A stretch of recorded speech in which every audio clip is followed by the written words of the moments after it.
لبيك اللهم لبيك لبيك لا شريك لك لبيك।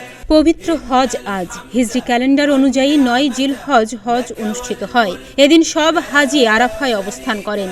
আরাফার ময়দানে আজ হাজিদের জন্য খুতবা দিবেন মসজিদুল হারামের ইমাম ও খতিব শায়েখ মাহের আল মুয়াইকিনি।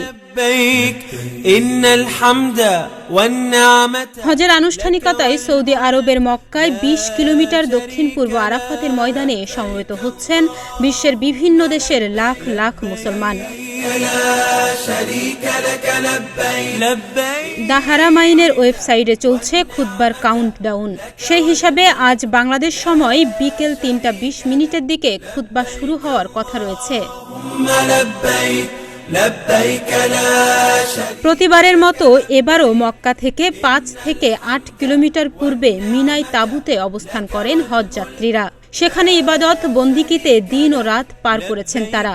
সেখান থেকে আজ ভোরে তারা আল্লাহকে কাছে পাওয়ার এক তীব্র আকাঙ্ক্ষায় ছুটে যাচ্ছেন আরাফাতের ময়দানে। সেই সঙ্গে সঙ্গে মুখে মুহুর্মুহু উচ্চারণ করছেন লাব্বাইক আল্লাহুম্মা লাব্বাইক লাব্বাইক লা শারীকা লাকা লাব্বাইক ইন্নাল হামদা ওয়া ইন্নী মাতালাকা ওয়াল মুলুক লা শারীকা লাকা, যার বাংলা অর্থ আমি হাজির, হে আল্লাহ আমি হাজির, তোমার কোনো শরিক নেই, সব প্রশংসা ও নিয়ামত শুধু তোমারই, সব সাম্রাজ্যও তোমার। এ এক অভূতপূর্ব দৃশ্য। পবিত্র হজে এবার খুতবা দেওয়ার আগে আরাফাতের ময়দানের নামিরাহ মসজিদে জোহর নামাজের বিশাল জামাতে ইমামতি করবেন পবিত্র মসজিদুল হারামের ইমাম ও খতিব শায়েখ ডক্টর মাহের বিন হামাদ বিন মুয়াক্কাল আল মুয়াইকিনি। হাদিসে এসেছে, আরাফার দিন রোজা রাখলে মহান আল্লাহ বান্দার ২ বছরের যাবতীয় গুনাহ মাফ করে দেন। নবী সাল্লাল্লাহু আলাইহি ওয়াসাল্লাম বলেন, আরাফাতের দিনে রোজার বিষয়ে আমি এ প্রত্যাশা করি যে তিনি আগের এ বছর ও পরের ১ বছরের যাবতীয় গুনাহ মাফ করে দেবেন।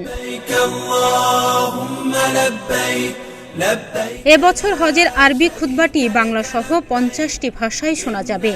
বাংলা খুতবা অনুবাদ করবেন সৌদি আরবে অবস্থান করা ৪ বাংলাদেশি। মক্কার উম্মুল কুরা বিশ্ববিদ্যালয়ে অধ্যয়নরত ডক্টর খলিলুর রহমান, আফম ওহিদুর রহমান মাক্কি ও মুবিনুর রহমান ফারুক এবং জেদ্দায় কিং আব্দুল আজিজ বিশ্ববিদ্যালয়ে অধ্যয়নরত নাজমুস সাকিব।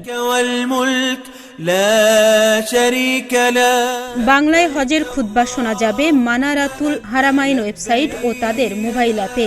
এছাড়াও অন্য ভাষাগুলোতে খুতবা শুনতে যে কোনো ডিভাইস থেকে মানারাতুল হারামাইন ওয়েবসাইটে প্রবেশ করে একটি ভাষা নির্বাচন করলে খুতবার অনুবাদ শোনা যাবে। সেই সঙ্গে মানারাতুল হারামাইন মোবাইল অ্যাপেও তা শোনা যাবে। আর ওয়েবসাইটে বিগত বছরের খুতবা ও এর অনুবাদও পাওয়া যাবে।